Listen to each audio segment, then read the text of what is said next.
नमस्कार, मेरा नाम है लोकेन सिंह तंवर और आज के साक्षात्कार में मैं आपसे क्षेत्र की ऐसी सक्सेस से परिचय कराना चाहता हूं जिन्होंने हाल ही के अंदर सफलता प्राप्त करी है। सफलता भी कोई छोटी-मोटी सफलता नहीं। इंडियन कोस्ट गार्ड जो सेंट्रल गवर्नमेंट के अंदर एक सर्वश्रेष्ठ पोस्ट मानी जाती है, जो आगे बढ़ के गजेटेड ऑफिसर के रूप में जिन्हें पद मिलेगा, ऐसे हमारे क्षेत्र के हैं रिद्धांशु चतुर्वेदी जी। मैं आपका बहुत-बहुत स्वागत करता हूं रिद्धांशु चतुर्वेदी जी। तो लोकेश भाई धन्यवाद आपका। आपने मुझे अपना कीमती समय दिया और आप मेरा इंटरव्यू लेने आए। जी रिद्धांशु, मैं आपसे सबसे पहले आपके फैमिली बैकग्राउंड के बारे में जानना चाहता हूँ कि कौन कौन आपके फैमिली में है और किस प्रकार से आपका जीवन रहा अभी तक का और पिताजी क्या कार्य करते हैं। तो लोकेश भाई अगर फैमिली की बात करूँ तो मेरे फैमिली में 4 लोग हैं। मेरे पापा मम्मी और मेरा छोटा भाई जी। तो मेरे दादाजी 2008 में एक्सपायर हुए थे, वरना वो हमारी फैमिली का अभिन्न हिस्सा थे। जी। और उसके बाद से बात करें तो मेरी स्कूलिंग जो है वो फातिमा स्कूल से हुई और उसके बाद कॉलेज जो हुआ वो शीशाई से हुआ। तो ऐसे ही हमारा फैमिली स्ट्रक्चर चला आया। और बात करें अगर कि कैसा चलता है तो हमारी फैमिली जो रही मतलब शुरू से एक लोअर मिडिल क्लास या मिडिल क्लास कंसीडर करके चल सकते हैं अपन, वैसी रही। पर अगर ऐसी कोई समस्या या ऐसी कोई बात करें तो ऐसी कोई समस्या आई नहीं, क्योंकि मेरे पापा ने शुरू से मेरा वैसा ही सपोर्ट किया और आज भी वैसा ही करते आ रहे हैं और कोई समस्या उस विषय में रही नहीं और उन्होंने पूरी मदद हर समय मेरी की। तो इसी प्रकार मेरा फैमिली बैकग्राउंड है और मेरी मम्मी एक हाउसवाइफ है। और बात करें मेरे छोटे भाई की तो वो 11th क्लास में पढ़ रहा है अभी ईवीपीएस स्कूल में और अभी रिसेंटली उसके भी 95% आए थे आईसीएसई बोर्ड में। तो इसी प्रकार मेरा फैमिली बैकग्राउंड है। रिद्धांशु जी, कौन सी उम्र के अंदर आपने ये तय कर लिया था कि मुझे एक अफसर लेवल और एक सरकारी सेवा को चुनना है? तो लोकेन भाई अगर बात करें किस समय मैंने तय कर लिया था तो ये 10th 11th की बात रही होगी। तब मैंने देखा कि कहीं अच्छा करियर चूज करना है। तो उस टाइम अगर देखा जाए तो एक एनडीए एक ऐसी एग्जाम है शायद जो हर डिफेंस एस्पिरेंट का सपना होता है कि वो एनडीए में जाए और उसी विषय पर मैं चलता आया और 12th में मैंने अटेम्प्ट भी दिए। पर कहीं ना कहीं मेरी कमी रही कि मैं वो एनडीए का रिटन एग्जाम निकाल नहीं पाया। फिर मैंने हर एक एग्जाम के बाद अपने आप की परफॉर्मेंस को एनालाइज किया कि कहाँ कमी रह गई, पर हर बार थोड़ा सुधार करता गया। और जैसा कि माना जाता है कि एनडीए में एक बच्चे को जैसे कि उसकी जो आयु होती है वो 18.5 वर्ष तक होती है, तो उसमें मैक्सिमम टू मैक्सिमम 3 से 4 अटेम्प्ट मिल पाते हैं। तो वो 3 अटेम्प्ट मेरे को मिले पर मेरे को उसमें सफलता नहीं मिल पाई। पर वहां से मैंने तय कर लिया था कि ज्वाइन तो डिफेंस ही करना है और एज अ ऑफिसर ही करना है। तो वो एज रही थी जब मैंने ये चूज कर लिया था। रिद्धांशु जी, सरकारी सेवा के अंदर कई बार ये देखा जाता है कि जो परीक्षा हम देना चाहते हैं तो संभवतः बहुत कम मामले के अंदर उसी चीज के अंदर हमको सफलता मिल पाती है। तो कई बार व्यक्ति अगर यूपीएससी की तैयारी करता है तो धीरे धीरे फिर वो एमपीपीएससी के अंदर आ जाता है, फिर एमपीपीएससी से वो व्यापम जैसे एग्जामों के अंदर आता है। तो क्या ऐसी परिस्थिति आपके साथ भी बनी? अगर बात करें परिस्थिति की तो जब से मैंने एनडीए देना शुरू किया था तो एनडीए के साथ में कॉन्जिक्यूटिवली बहुत सारे एग्जाम्स लेके भी चल रहा था। जैसे मैंने नेवी एसएसआर डबल ए होता है वो भी दिया, एयरफोर्स का एक्स्ट्रा ग्रुप भी दिया और मैंने एक दो बार सारे एग्जाम्स निकाले भी, रनिंग्स भी निकाली। पर इवेंचुअली शायद मैं मेरिट में कहीं 0.25 नंबर से रह गया, कहीं 0.5 नंबर से रह गया। तो ये सिचुएशन चलती है। उसके बाद इसकी भी एज लिमिट होती है, वो खत्म हो गई एज लिमिट। फिर उसके बाद मैंने सोचा कि यार कहीं ना कहीं ऐसा ना हो कि अपन खाली इसी के भरोसे चले और कुछ हो ना पाए। तो उसके बाद मैं शिफ्ट हुआ एसएससी जीडी पे। तो एसएससी जीडी भी मैंने 3 बार अटेम्प्ट लिया और तीनों बार मेरा क्लियर हुआ एसएससी जीडी भी। पर मेरे माता पिता का सपना था कि ज्वाइन तो एज अफसर करना है, तो मैंने रिटर्न तो एग्जाम्स निकाले पर मेरी फैमिली ने उसमें मेरे को रनिंग करने नहीं जाने दिया। ये वास्तविक स्थिति है। उसके बाद मैंने जो पिछले वर्ष एमपी पुलिस हुई थी उसमें भी मेरा सिलेक्शन हुआ था, पर मैंने किसी कारण या फिर बोल सकते हैं कि फैमिली की इच्छा और मेरी इच्छा की वजह से उसको लिया नहीं। और अभी पटवारी एग्जाम भी हुआ था तो उसमें भी मेरा नाम था, पर जैसा कि आपने वास्तविक स्थिति देखी कि जो पूरा एग्जाम होल्ड पे आ गया तो उस वजह से।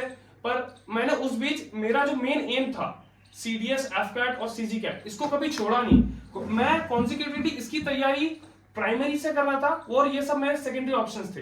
बस एक मन में था कि ऐसा ना हो कि अपन इसकी वजह से कोई जॉब ले ना पाए, तो एक वो सेकेंडरी ऑप्शन के रूप में मैंने बहुत सारी एग्जाम्स दी।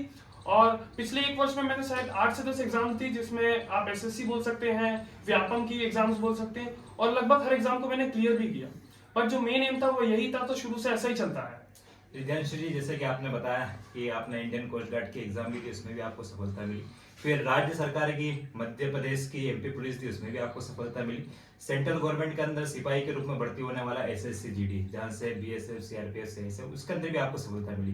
तो क्या एक ऐसी रणनीति रहती थी कि आपने सारी एग्जामों को एक साथ साध लिया और एक साथ आपको सफलता मिलती गई? क्योंकि सबका सिलेबस अलग रहता है, आपको इंडियन कोस्ट गार्ड के लिए अलग चीज पढ़नी होगी और मध्य प्रदेश पुलिस के लिए आपको अलग चीज पढ़नी होगी, लेकिन सफलता सबके अंदर मिली आपको। तो कौन सी रणनीति आप अपनाते थे?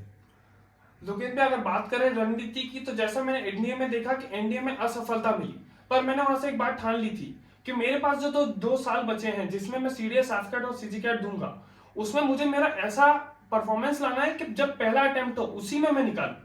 तो मैंने वहां से सबसे पहले आर.एस. अग्रवाल की जो मैथ्स की बुक है वहां से मैथ्स शुरू की।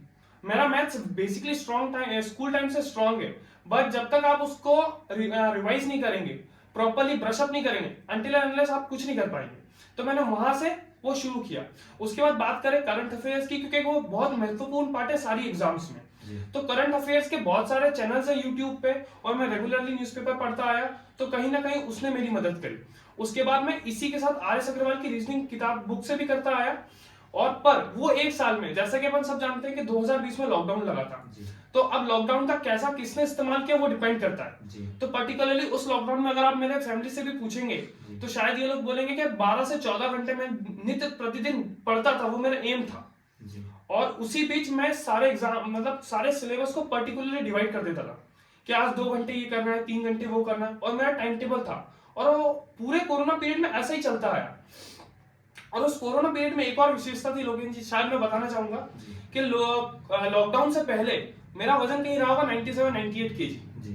तो मैं जैसे ही मैं भोपाल में रह के तैयारी कर रहा था, तो लॉकडाउन लगा, तो मैं घर आया, तो मेरे पापा सबसे बड़ी मोटिवेशन है पहले भी और आज भी, उन्होंने सबसे पहले बोला कि भाई ज्वाइन करना डिफेंस फोर्सेस, तो कहीं ना कहीं वजन कम करना होगा। लॉकडाउन लगा 22 मार्च को, वो पहला दिन था जब से मैंने रस्सी कूदना चालू करी। उससे पहले मैं आज तक लाइफ में रस्सी नहीं कूदा था। और कोरोना खत्म होते होते आप मानेंगे कि मेरा वजन 68 kg पे आ गया था, और वो कांस्टेंट मोटिवेशन था। तो कहीं ना कहीं वो ऐसा नहीं था कि केवल फिजिकल पे ध्यान था, पर पर्टिकुलर टाइम दिया। और बात करें कोस्ट गार्ड की और ये ऐसी बड़ी एग्जाम्स की, तो इसमें कॉमन सा पार्ट है कि रीजनिंग और मैथ्स का वेटेज अच्छा होता है, तो और एसएससी जीडी में भी होता है, पर क्वेश्चन लेवल अच्छा होता है। तो मैंने कहीं ना कहीं सीजीएल के क्वेश्चंस को मेन एम किया कि अगर मैं सीजीएल के क्वेश्चंस मेन एम करूंगा तो शायद ये सारी एग्जाम्स मेरे को एक इजी टू कॉप अप लगेगी, और आखिरी समय में मैं इनका इजी से पार कर पाऊंगा।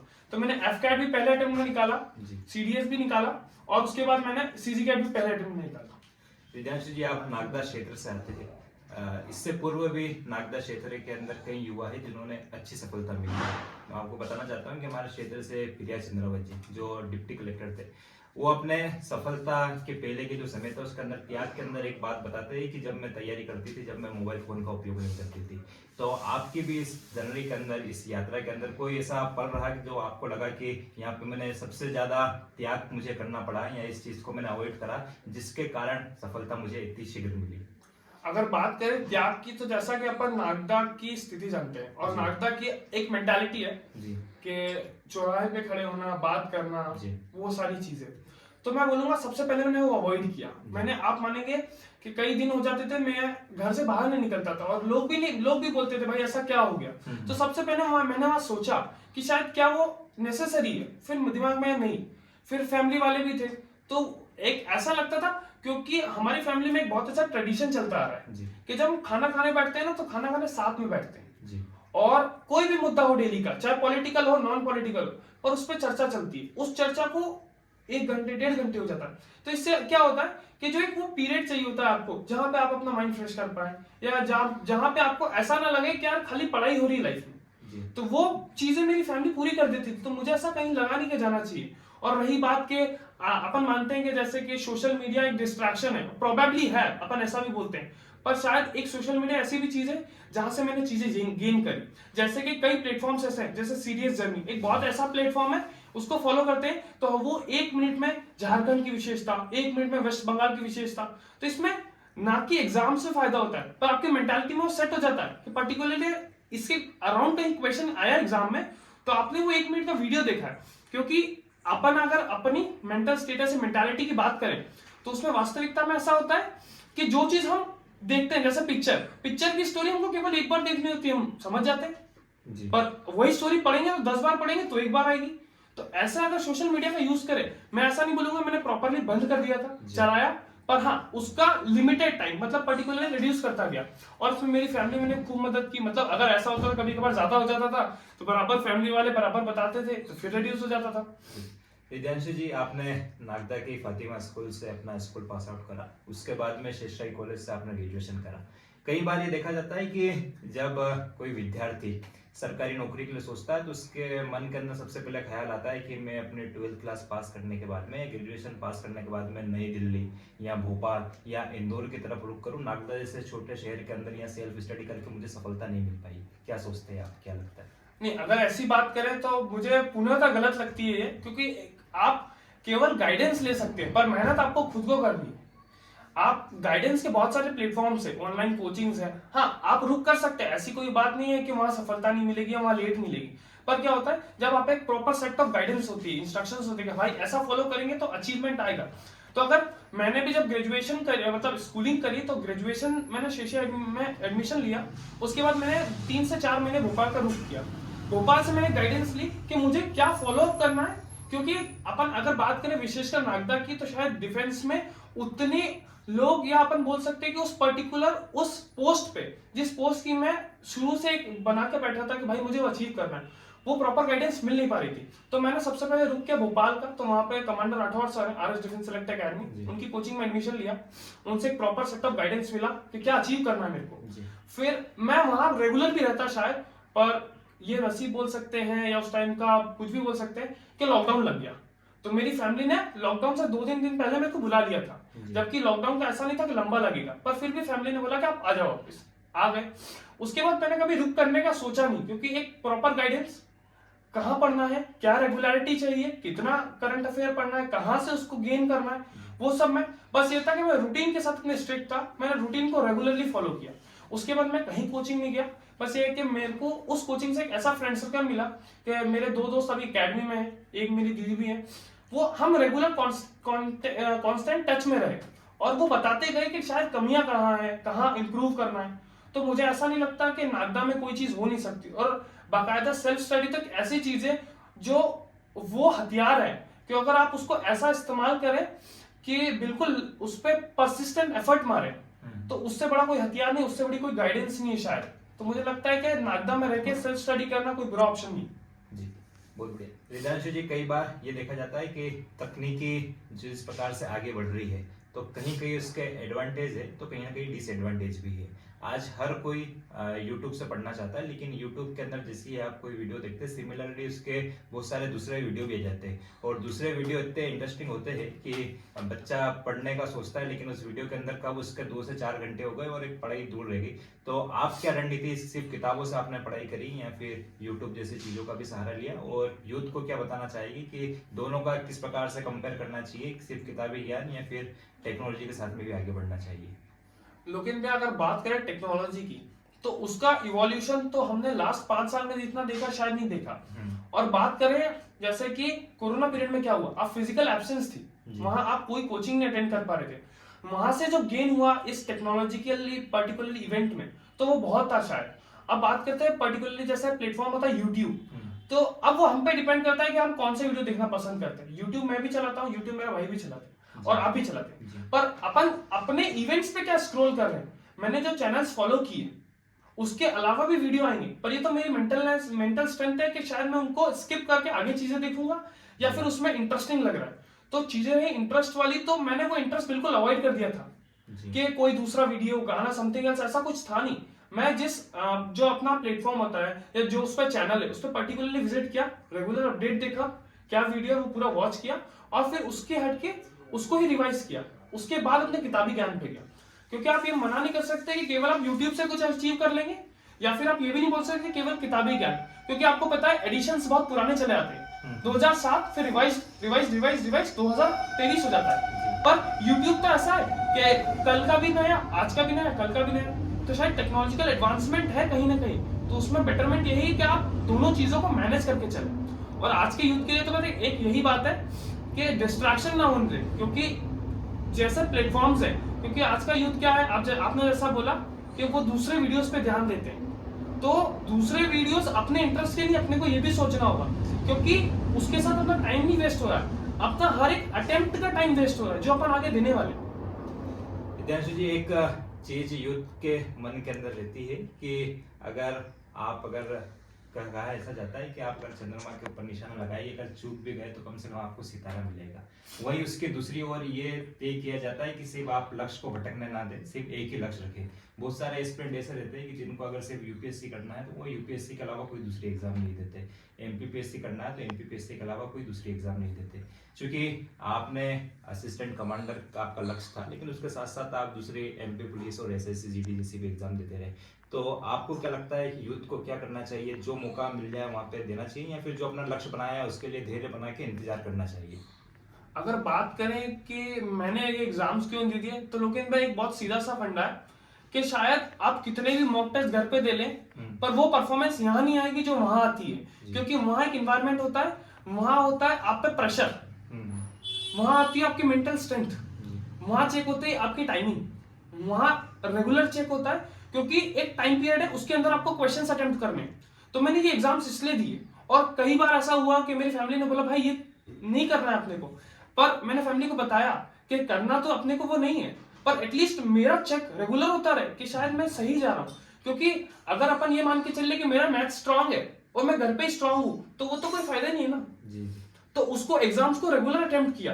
तो मेरे हिसाब से अगर आपका एम है एमपीपीएससी, तो यू कैन नॉट अवॉइड कि आप ये नहीं बोल सकते कि भाई नहीं एमपीपीएससी पर्टिकुलर एम है, क्योंकि अगर बात करें पर्टिकुलर व्यापम की, तो कुछ अनियमितता हमने देखी है कि ऐसा एक एग्जाम 2017 के बाद नहीं हुआ। एम कर रहे बहुत अच्छी बात है, पर उसके साथ भी कॉन्सिक्यूटिवली दूसरे एग्जाम्स लेके चलना पड़ेगा, क्योंकि आज के समय की वास्तविक स्थिति ये है कि हम ये नहीं बोल सकते कि आज जो ये हमारा एम है हम वो अचीव तो करेंगे, पर शायद अगर कोई दूसरी चांस मिल रहा है, क्योंकि हर जॉब में ऐसा होता है कि पढ़ने के लिए कहीं आपको मना नहीं किया जाता। तो अगर आप कोई दूसरा भी ले लेते हैं तो ऐसा नहीं है कि आप उसको जो अपना मेन एम है उसको अचीव नहीं कर पाएंगे। तो मेरे को लगता है कि जितने भी एस्पिरेंट्स है उनको दूसरे भी एग्जाम साथ में टारगेट करनी चाहिए, क्योंकि ऐसा माना जाता है कि आपका प्लान है तो होना चाहिए, प्लान भी शुड बी मोर स्ट्रॉन्गर, क्योंकि अगर ये नहीं हुआ तो you should have second one कि हाँ भाई ये तो होना ही है अपने साथ। दर्शक जी, बहुत बार ये चीजें भी देखी जाती है कि बच्चा तैयारी तो करने लगता है, लेकिन 1 महीने बाद 2 महीने बाद सिलेबस जब कंप्लीट हो जाता है उसके अंदर फिर मॉक टेस्ट लगाए जाते हैं। मॉक टेस्ट के अंदर नंबर अच्छे नहीं आना या नहीं आना, तो कई बार व्यक्ति डिमोटिवेट होकर कहने लगता है कि नहीं मुझसे नहीं होगा, अब मैं यहाँ से जाऊंगा, मैं कुछ और करूंगा। तो क्या आपके साथ भी ऐसा रहा कि कभी आपको डिमोटिवेट होकर ऐसा लगा कि नहीं अब बहुत हो गया है, अब मुझे कुछ और विकल्प सोचना चाहिए, या फिर कैसे करिए?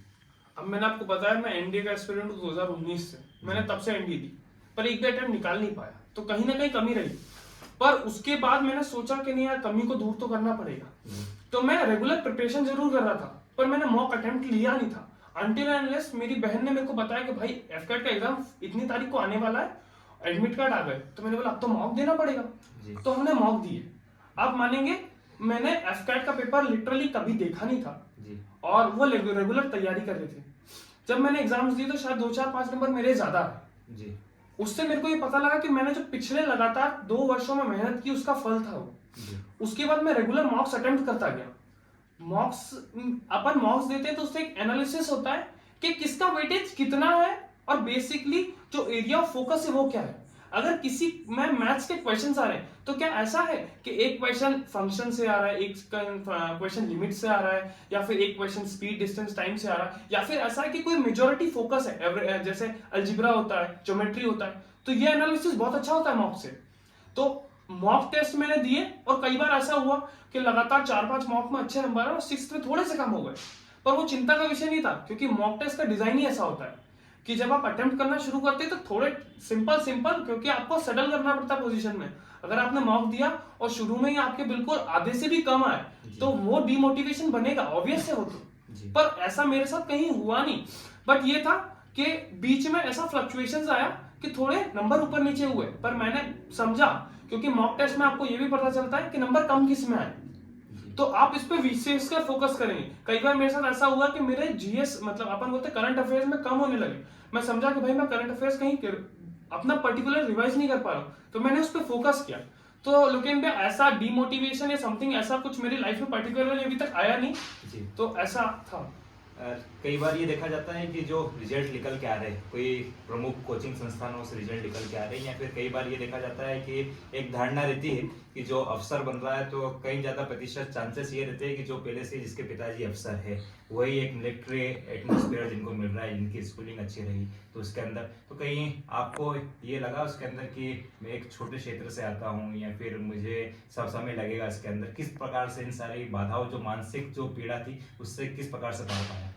नहीं, मुझे ऐसा नहीं लगता कि कहीं भी छोटे शहर का लड़का हो के कुछ अचीव नहीं किया जा सकता, क्योंकि मैंने कई दोस्त ऐसे देखे हैं जो शायद बिल्कुल गांव एरिया से बिलोंग करते हैं पर आज भी वो पोस्ट पे बैठे हैं जो शायद दूसरे नहीं बैठे। और एक छोटा सा एग्जांपल है कि मैंने पिछले 2 से 3 इंटरव्यू जो दिए रिसेंट में एफकैट के, उसमें मेरी हर बैच में एक होता था बंदा जिसके पापा कोई ब्रिगेडियर थे, कोई ग्रुप कैप्टन थे, कोई विंग कमांडर थे, पर ऐसा हुआ कि शायद उससे बेटर हमने परफॉर्म किया और वो हमारी परफॉर्मेंस में दिखा।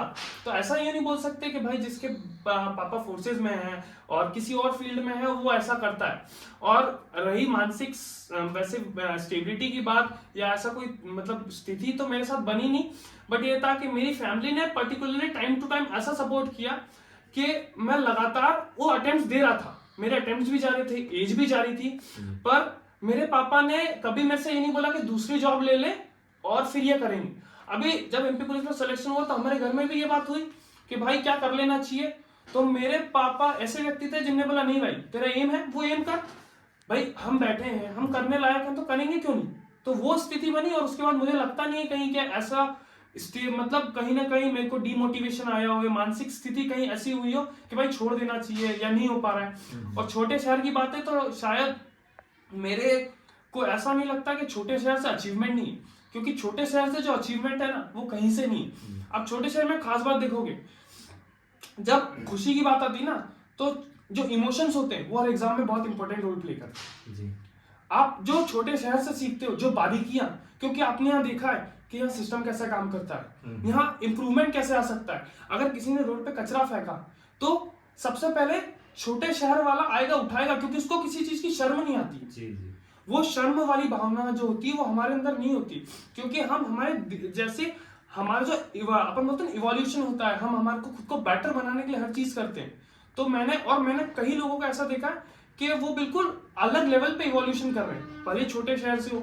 मेरा दोस्त है अंशुल पटेरिया, वो ऐसे एरिया से बिलोंग करता था लिटरली, और उसका फैमिली बैकग्राउंड भी अपन स्ट्रॉन्ग भी नहीं बोल सकते, लोअर क्लास ही था, पर आज वो भी ट्रेनिंग एकेडमी है, वो 2 साल बाद वो भी लेफ्टिनेंट हो जाएगा। तो वहां से भी एक सोर्स ऑफ मोटिवेशन आता है कि भाई वो भी तो छोटे शहर से था, वो भी तो अपने जैसा था, तो फिर वो तो अपन क्यों नहीं। आपको एक कमांडेंट की पोस्ट मिल गई है, तो अब इसी के अंदर अपनी सफलता को सीमित मानते हैं या फिर अभी भी यात्रा जो संघर्ष की यात्रा है वो जारी रहेगी और कोई और एग्जाम की तैयारी करेगी? अगर बात करें मेरी पोस्ट की तो ये असिस्टेंट कमांडेंट है, और इससे भी जैसे प्रमोशंस होता है, क्योंकि इसमें टिल 60 इयर्स हम सर्विस कर सकते हैं। तो 60 इयर्स दैट मींस कि अभी मेरी 38 इयर्स ऑफ एज मेरी बची हुई है। तो अगर मैं निरंतर इसमें ही प्रयास करूंगा तो मैं डीजी तक जा सकता हूँ, दैट इज डायरेक्टर जनरल, और वो आईपीएस में भी सेम पोस्ट है और इसमें भी सेम पोस्ट है। पर कहीं ना कहीं मेरे दिमाग में एक चीज है कि मैं इसमें जाऊंगा जरूर, 1-2 साल ट्रेनिंग भी करूंगा अपनी, और उसके साथ ही मैं यूपीएससी के एग्जाम्स जरूर प्रिपेयर करूंगा और उसमें भी अटेम्प्ट दूंगा, क्योंकि मुझे लगता है कि अगर मैं ऐसी सर्विसेज में आ पाऊंगा जिससे शायद मैं नित्य प्रतिदिन हमारे लोगों आसपास के लोगों का कहीं कल्याण हो पाए, कहीं वो इम्प्रूवमेंट जो लूपहोल्स हम कहीं भी के बाद पकड़ लेते हैं अगर वो इम्प्रूव हो पाए, तो उस वजह से शायद मैं ऐसा है कि मैं यूपीएससी अटेम्प्ट जरूर दूंगा और अपनी पूरी तैयारी के साथ दूंगा। रिजल्ट जी, आपको एक लंबे संघर्ष के बाद सफलता मिली, इसके अंदर कई यात्राओं के अंदर आपने कई एग्जाम दिया, कई एक अच्छा मोटिवेशन और एक यात्रा रही आपकी। अंतिम प्रश्न, युद्ध को क्या संदेश देना चाहिए, क्योंकि मुझे लगता है कि आपकी तरह कई और युवा जो क्षेत्र के हैं, जिले के हैं, वो भी अपना नाम रोशन करे और आगे तक जाए। तो एक अंतिम सवाल, क्या प्रकार से आप बताना चाहिए, किस प्रकार से तैयारी, जो चूंकि आपने जो बहुत सारी चीज़ें ऐसी महसूस करी होगी कि अगर मैं ये नहीं करता तो शायद मुझे 2 साल पहले सफलता मिल जाती, या फिर ये चीज़ें मुझे बहुत बाद में पता चली, तो मैं बोलना चाहता हूँ कि आप वो इस यूथ को संदेश दें कि आप इस चीज़ से आपको ज़्यादा फायदा मिलेगा। अगर मैं बात करूँ यूथ की, तो आज का यूथ है ना डिस्ट्रैक्ट पहले होता है और बाकी चीजों में ध्यान कम देता है शायद, क्योंकि हम देखते हैं ना कि आजकल लोगों को फेम में ज्यादा विश्वास है कि भाई ये करूंगा तो ये होगा, पेपर में फोटो आएगा, वीडियो आएगा, भाई वो तो आएगा ही आएगा, पर क्या तेरे माता पिता के चेहरे पे खुशी आएगी? वो नहीं आएगी। तो मुझे कहीं ऐसा लगता है कि शायद हमको उस पर विशेषकर फोकस देना चाहिए। अगर हमने कोई रूटीन बनाया है तो उसको फॉलो करना हमारा मतलब हमारा एम होना चाहिए, ना कि ऐसा कि आज का काम कल पे कर देंगे। और बात करें कि मैंने क्या चीज सीखी, तो मेरे जो कांस्टेंट फेलियर्स रहे 10+2 के बाद में, मैंने उससे एक चीज सीखी है कि जब मेरी कमियां होगी ना, मुझे तुरंत उसे सुधारना होगा। अगर मैंने कोई एग्जाम नहीं निकाला तो मुझे उस पर विचार करना चाहिए कि क्या कमी रह गई थी, क्योंकि पेपर आपके पास होता है तो आप क्यों ना उसका आके एनालिसिस करें, बजाय इसके कि आप बोलेंगे नहीं भाई जब आंसर की आएगी, जब रिजल्ट रिलीज होगा तब मैं सोचूंगा। तो आप आते से क्यों नहीं शुरू हो जाते?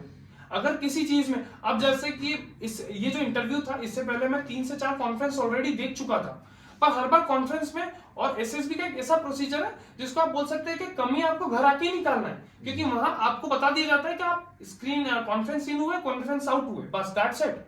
उसके बाद आपको खुद को एनालिसिस करना है कि आप कहाँ कमी रह गई थी। तो मैंने खुद की परफॉर्मेंस एनालिसिस की कि भाई मैं वहां कमी था, फिर मैंने उसको अगली बार इंप्रूव किया। तो ऐसा करके, क्योंकि अनटिल एंड अनलेस आप अपना जो स्ट्रेंथ है उसके साथ साथ अपनी वीकनेस पे काम नहीं करेंगे तब तक कुछ नहीं हो पाएगा। क्योंकि वीकनेस एक ऐसा पहलू है जिसको आप अगर वर्क नहीं करेंगे तो शायद वीकनेस तो छोड़िए, आप जो आपकी स्ट्रेंथ है वो भी कमजोर होती जाएगी। और एक जेन्युइन सा क्वेश्चन है हमारे इंटरव्यू में कि आप अपनी 2 स्ट्रेंथ और 2 वीकनेसेस बताइए। स्ट्रेंथ आप बहुत अच्छे से बता देंगे कि I am a good athlete, I have emotions, strong understanding है, कुछ भी है। आप वीकनेस नहीं बता पाएंगे क्योंकि आपने कभी निकाली ही नहीं। जी जी। तो शायद मुझे लगता है कि हर एग्जाम के बाद हमको हमारा परफॉर्मेंस एनालिसिस करना चाहिए कि किस पर्टिकुलर क्षेत्र में हमको काम करना है, क्योंकि आज का यूथ शायद मुझे लगता है उसी में थोड़ा सा डेविएशन ला रहा है और वो उस पर पर्टिकुलरली फोकस नहीं कर पा रहा। तो उसको विशेषकर ध्यान देना चाहिए।